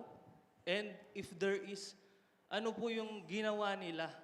Bakit ganito naging kagrabe yung pangungurakot sa gobyerno? Kasi kung hindi po tayo binaha, hindi natin nalaman na yung mga flood controls pala ay ganun na kagrabe, na mga flood control project na sa report tapos na, pero sa actual wala man pong nagawa. Yun po yun. Dalawang bagay. Meron tayong mga institusyon sa gobyerno na nagpoprotekta sa atin, pero very, very specific yung kanilang function. Halimbawa, ang Commission on Human Rights. Sinisigurado nito na yung Estado hindi naaabuso yung ating karapatan, pero very specific on human rights. Ang PNP, ang function niya ay seguridad natin. Merong isang government agency na nag-i-implement ng ARTA. If you're familiar, may website yan, ARTA, na kapag may reklamo ka sa mga ahensya, pwede mong i-report sa kanila at pwede nilang i-check. Pero ang unang-una nating pakakatandaan, yung gobyerno ay isang institusyon. At kung babalikan natin yung issue ng korupsyon, mas gusto nila na may monopolyo sila ng power. At hindi natin, tanging paraan lang para mabasag yung monopolyo ng power ng government ay kung tayo bilang mga mamamayan ay magdidemand ng accountability. So medyo mahirap po talaga na magre-rely tayo sa isang government agency na i-advocate tayo bilang mga mamamayan kasi interest natin yung dapat nating protect. Halimbawa, ombudsman. May ombudsman tayo sa pagkatagal-tagal na panahon, pero driven yan ng, ano ba yung commitment ng ombudsman? Si Martires. Siya mismo ang nagtago ng mga salin ng mga politiko. So mahirap pong umasa na ang isang institusyon ang magiging advocate nating mga mamamayan. At the end of the day, tayo din ang dapat maging advocate ng ating mga sarili. Yes po. Maraming salamat. Okay, salamat po. So talagang yung role ng mamamayan talaga. No? Sa Ang akin, kailangan. maganda yung, habang naghihintay tayo, no, kung meron pong susunod na nais magtanong, ay, si sister, no, maganda yung tanong, no, galing sa isang kabataan. At napakaganda na nakaka-inspire, na may pakialam. Hindi lamang basta passive, hindi lamang sige, pero may pakialam. Yes po, sister. Salamat po. Galing naman ito sa katandaan. Ay palakpakan naman po Palakpakan ang po natin, mga, sister. yung mga maraming karanasan na nandito. Galing po ko sa academe. So natutuwa ako nung banggitin ninyo yung pwedeng link sa change of curriculum. Okay. Kasi ang naiisip ko po, lahat ng mga leaders na yan, nag-aral. Pumunta sa magagaling na schools. No? Therefore, basically, it's failure of education. Ngayon, iniisip po namin, kahit na maliit yung school namin, paano talagang gagawin natin para magising, para maging committed yung ating mga kabataan, para mag-exercise ng leadership, even in their local sphere. Ano po? Ang nakaka-discourage dahil alam nilang nangyayari, wala po kami makumbinse na makilahok sa area ng politika. Kahit sa local level, ayaw na ayaw po nila. So yan na isa naming problema. Ano po? Pangalawa, naniniwala ko sa education. Ang kinatatakot ko lang, matagal ito. Malapit na yung 2028. So nakaka-nervyos na mabibigyan ba natin ng tamang paghahanda yung ating mga botante para maging handa silang pumili ng tunay na maglilingkod sa bayan pag dumating ang election ng 2028.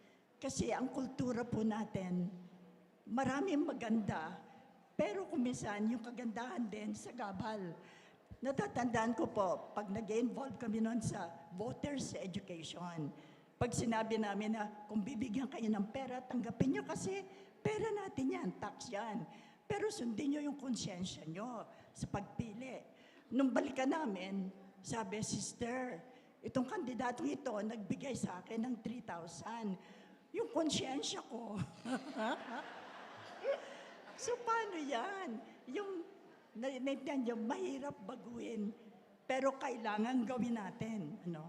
So, we are trying now human dignity curriculum. We introduced it this year. Pero yun na nga, matagal bago baguhin ang pananaw ng tao. No? So, milagro ang kailangan natin sa 2028. Salamat po, nandyan kayo. Thank you. Nako, Father. Parang malaki-laking trabaho sa PPCRB ang sinasabi ni Sister Ana. Parang maaga-aga ang preparasyon na pwede natin gawin doon. Siguro malinaw, no? Malinaw na halos tayo siguro nakilahok sa PPCRB. Tama po ba? Parang mahina, no? Nakilahok tayo sa PPCRB, tama? So ang trabaho po ng PPCRB, hindi lamang ho siya yung during the election, kundi even after post-election engagement, no? Kagaya ng mga forum na ito. At tayo rin, after, sabi nga lagi ni Prof. kanina, after natin dito sa auditorium na ito, anong mangyayari na? Ano na yung gagawin natin? Maraming salamat po, sister, no? Okay. Question po? Brother Sige Joe. po, Brother Joe? Continuation lang sa nasabi ni Sister, kasi nangyari ito last 2 days lang sa barangay namin. Yung mayor, namigay siya sa mga senior citizen, pero binibigay lang nila 500. Ngayon, may kasama ako dito. Naka-round off. Brother Joe, naka-round off. O yun na nga. Sabi ko, paano to? Nagkagulo doon. Sabi nila, mali itong ginagawa. Nandito ang sekretary ng mayor, nandito yung DSWD, nandyan din ang DILG. Pero paano yun? Mismong sila, nakikita namin, na gano'n ang ginawa. Ang ginawa, wala nga ang amount, binigay pa rin yung 500 pesos, pero nakalagay 2,000 pesos. Kanino namin isusumbong yun? Eh di kayo, Prof.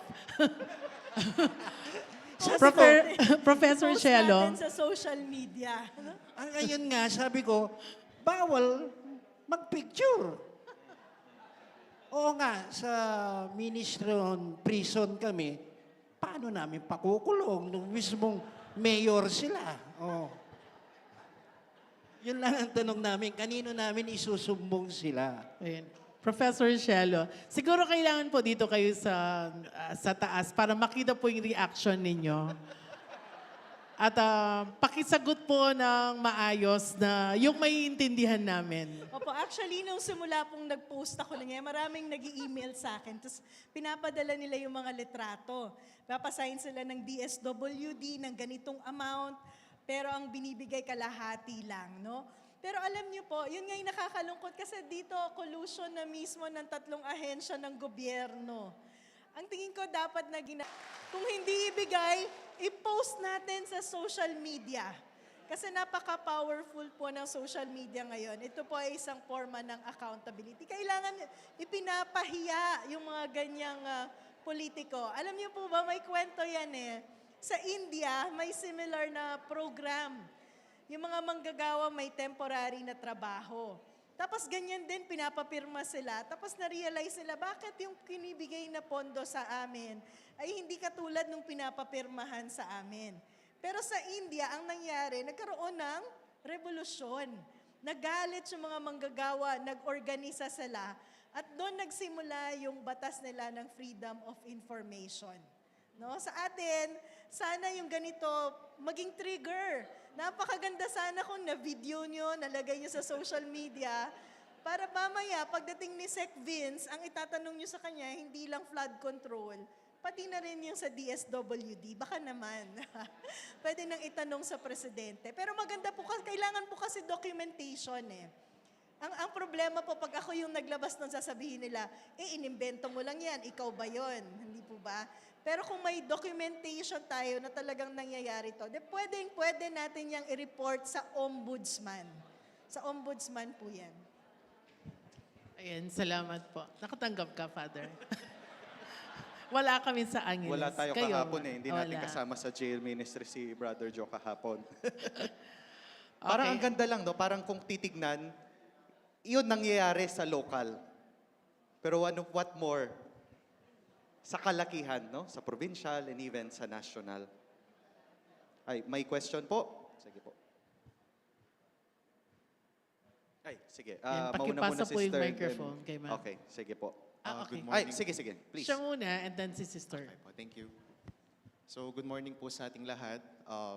As Dr. Shelo has shared in this plenary talk, one word that struck me is the term pinagkakitaan. And it's an eye-opener for us how money transforms people. Nabanggit nga po ni Sister kanina na sa Catholic education and even sa other universities, we are integrating and we are provoking the students to be transparent and accountable in as much as we can. And pagdating sa higher office, it's the total reversal. And so this, I think it's the transformative power of money in a negative sense.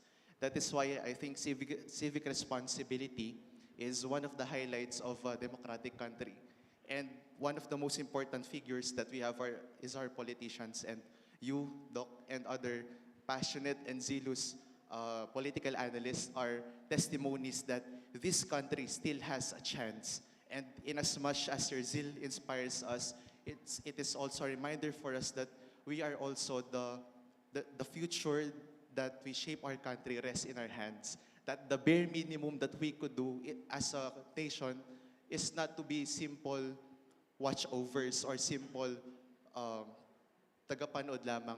We are active participators of the very future that unfolds in our eyes. And therefore, I think more than the negative transformative power of money, I think civic responsibility, upholding public sessions like this, are positive transformators for positive change. And therefore, I would like to highlight the importance of these sessions, of these positive transformative aspects in order for us to shape and hold our country in our hands. Thank you po, Doc, for your zeal and for your passion. And for all of those who are speaking in behalf of the common people, we salute you.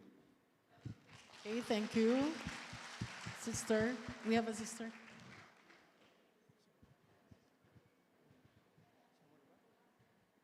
Sige, pakibigyan po muna ng microphone si sister.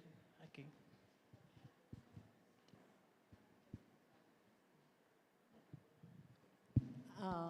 I am Mrs.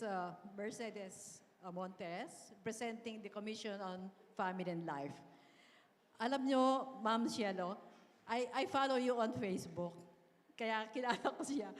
And I'm so glad that we were able to have you for this morning's Kanawan Conference. And as part of the family, lahat po tayo dito may pamilya, di ho ba? So, an eye-opener po sa atin ang lahat ng natutuhan natin na yon kay Ma'am Magno. Now, sana po yung natutuhan natin, i-relay natin na yon sa mga communities natin with our own family. Kasi ngayon lang natin nakita kung paano talaga ginagawa yung mga corruption na sa ating mga pamilya, sa ating mga anak. Imagine, hindi pa man naisisilang, magbabayad na ng tax. See? Tayo po lahat nagbabayad ng tax. So, as a former educator also, lahat po tayo, mga educators na yon, no, na nandito. So please, let us be aware of what is really happening. Kasi naging silent tayo, di ho ba? Naging tahimik tayo, wala tayong pakialam. Basta hinayaan natin sila hanggang, ayan, lumubog na lumubog ang ating bansa. Now, I am not for anybody. Nakita naman natin sa graph ni Ma'am Magno, talagang nag-improve ang country. Kaya lang nung dumating si Duterte, ayan, nabudol-budol tayo. Right? Okay. Thank you, Ma'am. Ay, thank you. Talagang palaban Oh, by the way, bago yung susunod na tanong, we would like to acknowledge the presence of our dear Archbishop. Nandito na si Apong Dong. Palakpakan po natin siya. Hello po. Welcome po, Among. Yes, sir. Magandang umaga po, Dr. Magno. Tiga Immaculate Concepcion, Angeles City. Bilang doktor sa pag-aaral sa mga korupsyon, kung sakali bang halimbawa lang sa local management ng ating sasangayon ba kayo kung ito mga ito hanggang barangay hanggang sa mayor sila nagpapatakbo taong simbahan, magkakaroon kaya ng korupsyon? Alam niyo po, ang isa sa mga mahahalagang value ng pagkakaroon ng mga local special bodies na binabanggit natin kanina ay yung oportunidad mag-emerge yung mga bagong leaders. Nakita ko rin po ito sa pag-aaral ko, doon sa mga ibang lugar, nagkaroon ng mga ganitong espasyo na kung saan nag-ooperate ito. Yung mga barangay captain, yung mga konsehal na papalitan. So maganda po na nagkakaroon ng oportunidad at maraming nagse-step up para maging bagong leader ng isang komunidad. Pero ang tingin ko pong importante din, yung formation na ganito, yung pagkakaroon ng mga organization. Kasi kailangan yung isang tao ay may root, may anchor. Kahit sino ang ilagay mo dyan, kapag siya ay nag-iisa, yan ay kakainin ng korupsyon. Pero kung may root po siya, may anchor siya, may komunidad na kasama siya sa pagpasok sa politika, may accountability, may magbabantay sa kanya at may magga-guide sa kanya. Ngayon, kung yung lahat ng dito ay tatakbo sa susunod na eleksyon, palakpakan po natin yan. I think that's good news. Kasi ibig sabihin, magkakaroon po ng option ang mga taong bayan sa pagpili ng bagong leaders. Kung ganun po, kung sa local po ganun, kung ganun nga po mangyayari, mas maganda din po sana siguro, kung baka out of the box sana, dahil kasi ang alam ko mga kaparian, pag dating ng eleksyon, binibigay lang yung criteria, walang ini-endorso. Pero kung taong simbahan nila ng mga paris, halimbawa sa barangay, yung pari mismo ang mag-endorso. Pero ewan ko kung Kasi, sawang-sawa na tayo sa lahat, sa korupsyon eh. So, sabi niya, gusto kong kailangan ng sumisigaw. O di, katulad namin, member ako ng extraordinary minister. Ito, mga grupong ito. May pananagutan tayo, di ba? Katulad lang yung training natin sa may mga pamamaraan na bawal tayong humawak. Itong procedure ang gagawin natin. Hindi basta tayo hawak ng Holy Eucharist. Ganon din.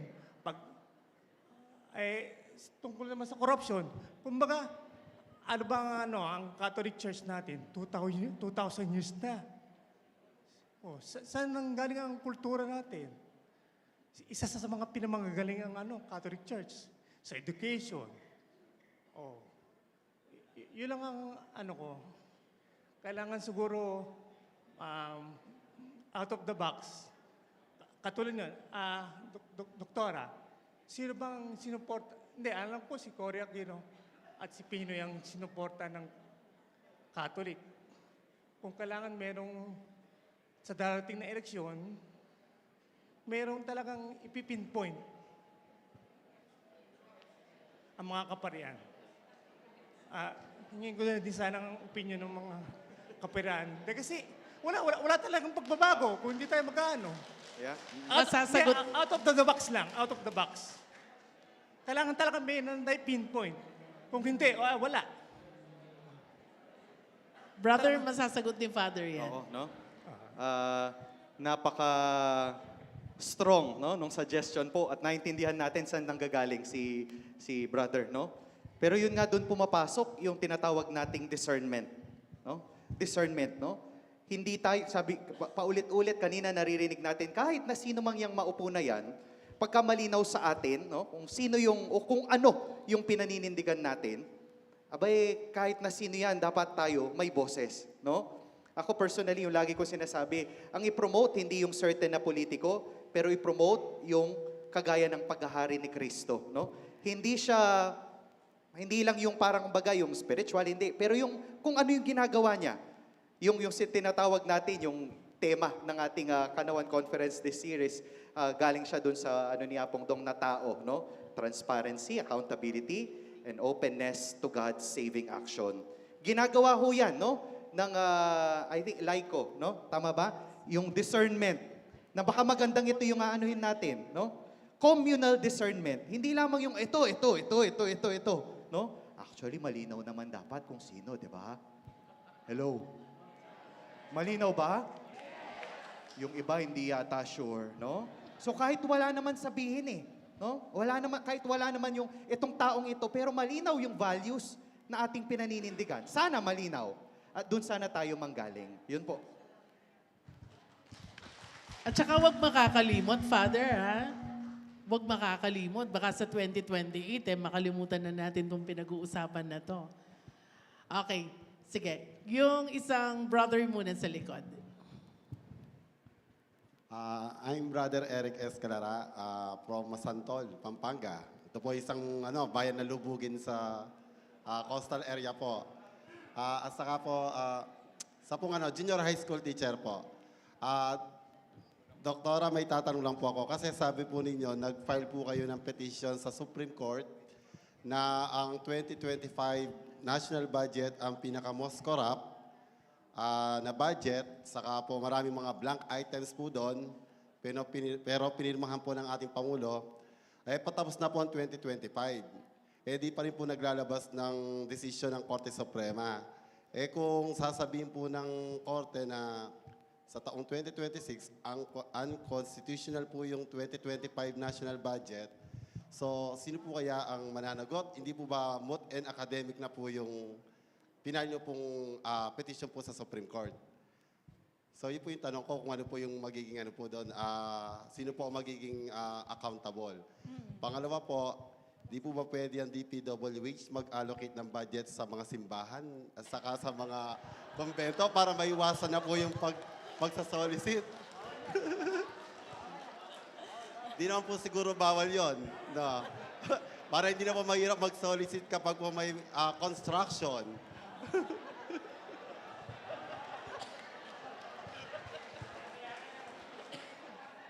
Yung sa una pong tanong, tama po yun, no? Yan yung worry natin. Kasi ang pinapadeklara natin na unconstitutional ay yung 2025 budget. At ang sinasabi nga po natin sa Supreme Court, sana ay dali-dalian ang desisyon. Dahil ang idea po doon, kung ma-declare sana siya as unconstitutional, uulit yan Kailangan magpasa ng bagong budget ang Kongreso. Kaya lang, patapos na yung taon. And ang pakiramdam din namin ay sinasadya para nga maging moot ang desisyon na to. Pero ang importante pa rin po, yung mga characteristics ng 2025 budget na kinuwestiyon natin as unconstitutional, maaaring mag-apply sa succeeding budget. So, hindi Maaaring hindi ideklara ang 2026 budget as unconstitutional, pero yung mga pamamaraan na kinu-question natin as unconstitutional, maaari nang matingnan din at mag-apply sa 2026 budget. Pero yun nga po, alam niyo po, several cases na yung pending natin sa Supreme Court. At isama natin ang Supreme Court sa pangangalampag. Kasi ngayon, problematic tayo sa executive branch. Nandyan ang DPWH. Problematic tayo sa legislative branch. Pero in a functioning democracy, umaasa tayo na yung Supreme Court natin ay gagawa ng maayos na desisyon para naman hindi i-fail yung interes ng taong bayan. Meron na po tayong kaso sa Supreme Court on the constitutionality of the confidential fund. Pag na-desisyonan na unconstitutional ang confidential fund, hindi lang po yan yung confidential fund ni VP Sara. Pati confidential fund ng Pangulo, pati confidential fund ng mga local government officials. Meron po tayong kaso tungkol sa PhilHealth na hindi pa rin nadidesisyonan yung pagkuha ng 60 billion. At may implikasyon din yan sa pagkuha ng pondo ng Philippine Deposit Insurance Corporation. Ito po yung guarantee ng mga savings natin sa bangko na kinuha ng gobyerno. Delikado rin po yan. May kaso tayo na bakit zero yung budget ng PhilHealth, dapat ina-allocate yan. May kaso tayo na sana yung Supreme Court pagsabihan ang Kongreso. Kasi hindi pa sila nagpapasa ng anti-dynasty law na nasa konstitusyon. So, wala pang nangyayari sa lahat ng kaso na to. So, isama po natin sa pangangalampag ang Supreme Court natin. Okay, thank you, ma'am. Father, pwede ba tayo? Last question na lang po. Yung pong iba, kindly reserve your questions or pwede nyo pong i-message mismo si Prof. Na ako po mismo patunay na nagre-reply po. Share. Okay po, sige po. Ate Prof, at magandang umaga po sa ating lahat. My name is Sharona. Hindi masyado atang idol ng nanay ko ang Mama May Sharona song. Hindi po, kidding aside. Before I shoot the question po, Doc, personally, I would like to thank the SACOP and Archdiocese of San Fernando po, and all the delegates po, at saka po ang Holy Angel University, which is I'm very proud of po na product po ako ng Holy Angel University. Doc, ang question ko po is straightforward. Related po siya sa integrity po at saka ng social responsibility na ngayon sa ating topic. Ano po ba ang pwede naming magawa or mahikayat po natin ang ating mga mambabatas or legislators para po ma-legislate an anti-dynasty po? Kasi po talagang isa po ito sa mga punot dulo ng talagang corruption Dahil sila po talaga ang pinakamayaman, lalo na po yung mga nasa mining na nabanggit nyo po kanina. As a finance person po, super relate po ako. Sobrang todong nag-sink in po sa akin ang napakagandang presentation po. And then po, isa pa po, aside po sa anti-dynasty law po, paano po kaya yung Doc, pwedeng magawa ng civil society po para another po pala, as a finance person po, yung blockchain, Doc, napakaganda po sanang sistema sa gobyerno para po kapag nagkakaroon ng mga corruption cases at mga dapat na investigation, meron po sana tayong kaagad na evidence na soft and hard copy po. Dahil may level of clearance po yan from the start, supervisor, manager, hanggang pong sa mga director ng mga government agencies po natin. Oo. So yun po, Doc, talagang kailangan po naming malaman ano ang pwede po naming magawa na tulong para po maisabatas po itong dalawa na to. Maraming salamat po, Doc, sa time ninyo. Yung pong sa una, yung sa anti-dynasty, nakikita niyo po pinag-uusapan to uli ngayon. Bakit ito pinag-uusapan? Kasi lumulutang ito na solusyon.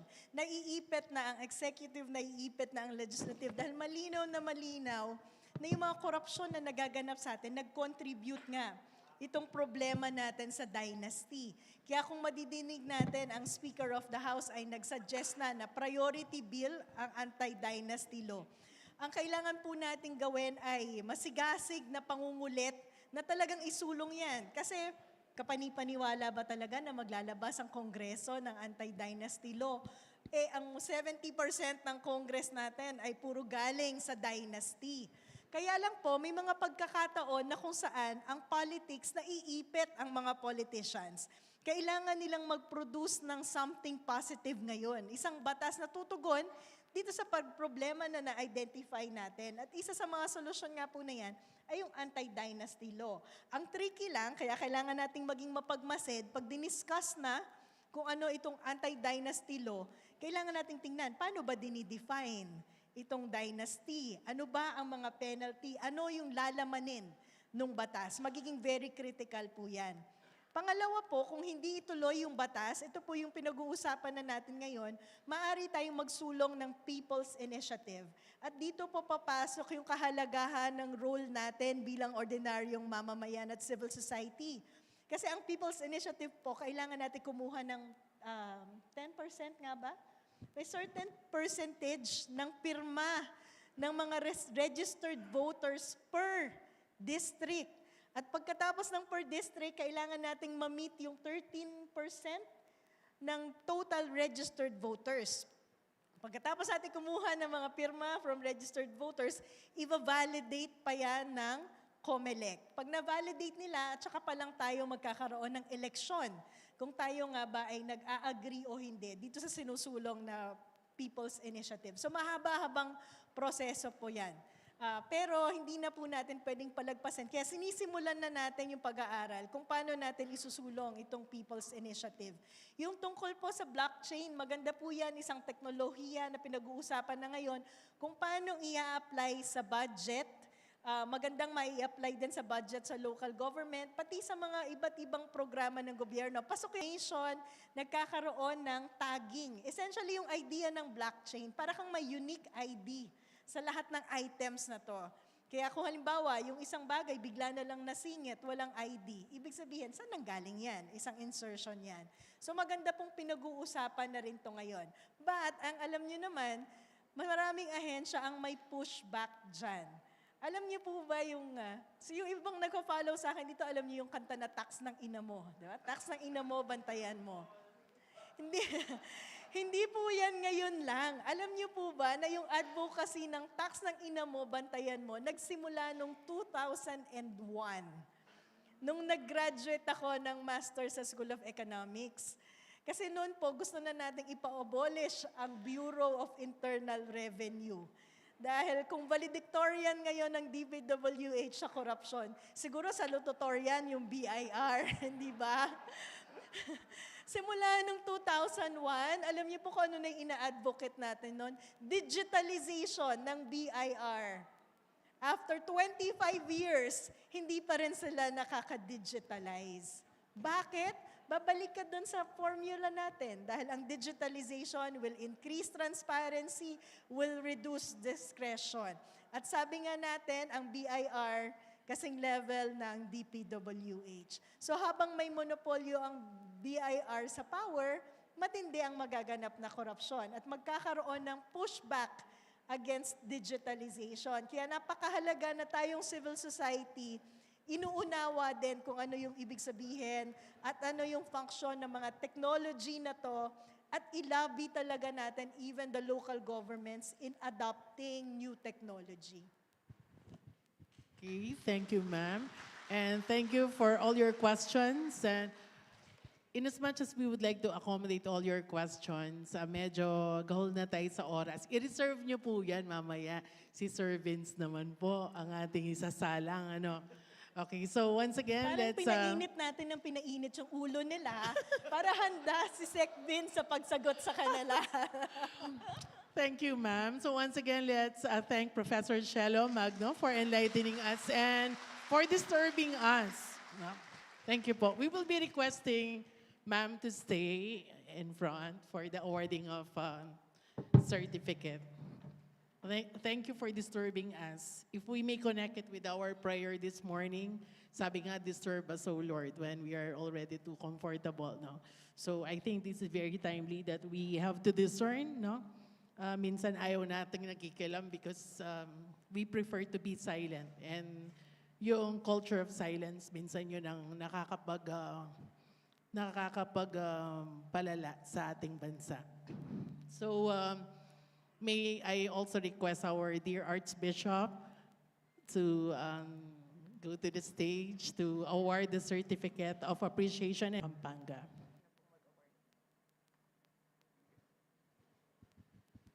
Okay, so may I read the citation? The Roman Catholic Archdiocese of San Fernando and the Social Action Center of Pampanga Incorporated awards this Certificate of Appreciation to Professor Shelo D. Magno in grateful recognition of her invaluable service as plenary speaker during the Kanawan 2025, a conference on integral development and social responsibility. Your generosity in sharing your expertise and insights has greatly enriched the conference and inspired our continuing mission of transparency, accountability, and service to the community. Given this 22nd day of November in celebration of the solemnity of Jesus Christ, King of the Universe, at Holy Angel University, Angeles City. Signed by Reverend Father Justin G. Gatus, MDM, Executive Director of Social Action Center of Pampanga. Signed the Archbishop of San Fernando, Most Reverend Florentino G. Lavarias, DD. Once again, Professor Shelo D. Magno.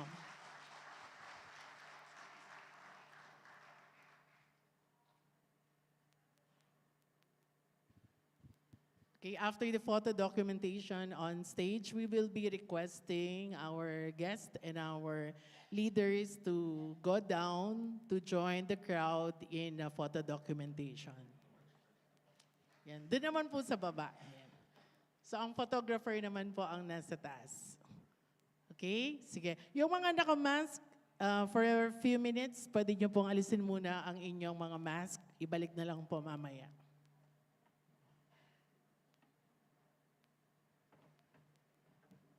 Yung mga nasa side po, pwede po tayong sumali dito sa center.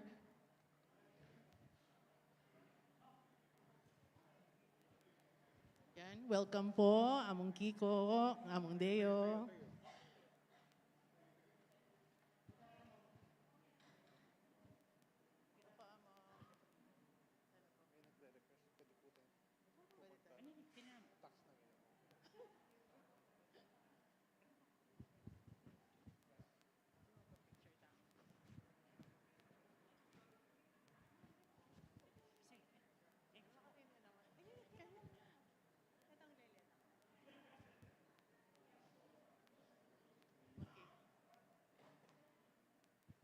Okay, ready?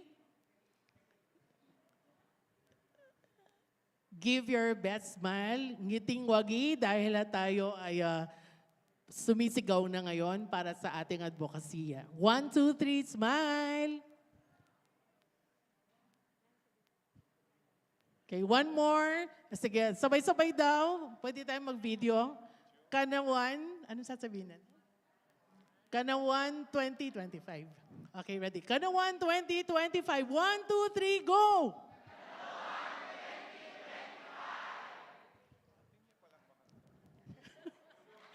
Okay, salamat po.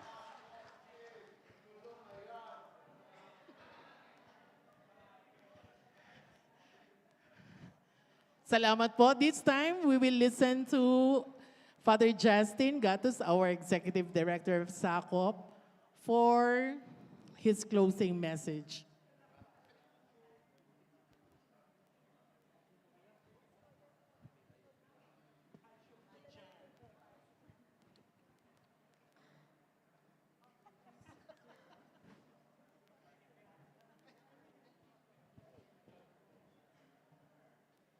So good morning po muli sa inyong lahat. Marami na ho tayong narinig. Ano? Hello, gising pa po ba? Marami ho tayong narinig. Marami rin tayong nakita sa presentation ni Prof. Marami rin tayong naramdaman, sigurado. Tama ba? Panginoon, narinig namin ang dapat naming marinig, nakita namin ang dapat naming makita, at naramdaman namin ang dapat namin. Salamat po sa ating guest speaker, si Professor Cielo Magno. At ngayon po, ang susunod na bahagi ng ating conference ay a simple exam and prayer as we prepare for lunch. At magkikita-kita po tayo ng 1:30. No po? Wag po muna kayong aalis. Sana po tayo magkita-kita muli mamaya dahil equally exciting ang ating guest speaker. Maraming salamat po and good morning.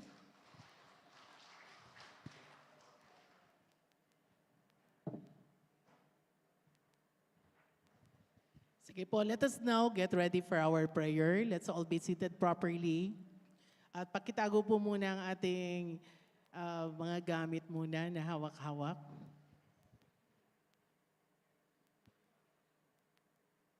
In the name of the Father, and of the Son, and of the Holy Spirit. Amen.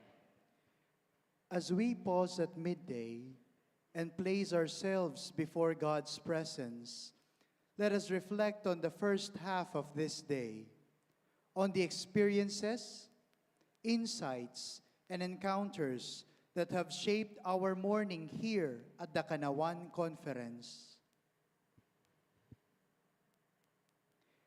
In what moments this morning did I sense God's presence?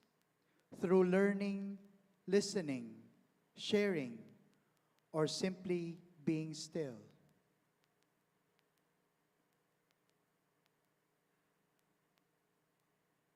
What have I learned about myself, my mission, and my participation in the work of integral development and service?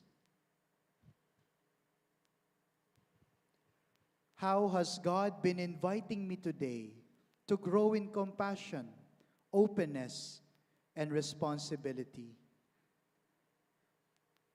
Let us pause for silent reflection.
Let us acknowledge with humility the moments this morning when we may have been distracted, tired, impatient, or closed off from God's gentle movements. Please rise. All together, faithful God, as we reflect on this morning, we thank you for your guidance and presence. We acknowledge that we have not always responded with openness humility, and compassion.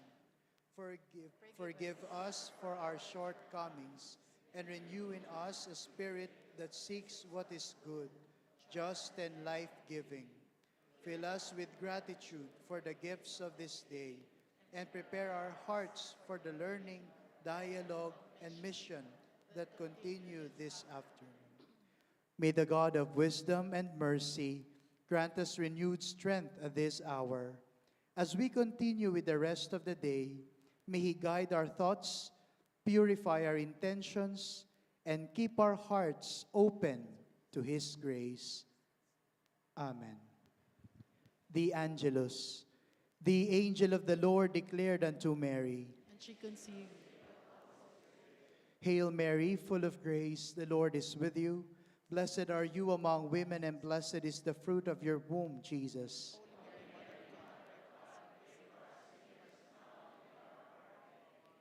Behold the handmaid of the Lord. Hail Mary, full of grace, the Lord is with you. Blessed are you among women, and blessed is the fruit of your womb, Jesus.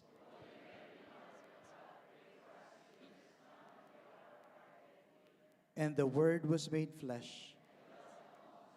Hail Mary, full of grace, the Lord is with you. Blessed are you among women, and blessed is the fruit of your womb, Jesus.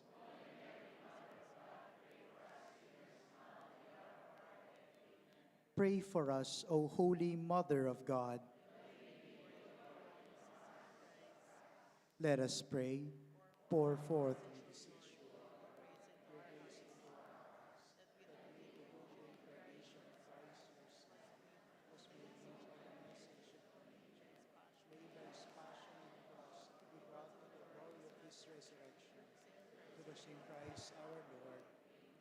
Glory be to the Father, and to the Son, and to the Holy Spirit.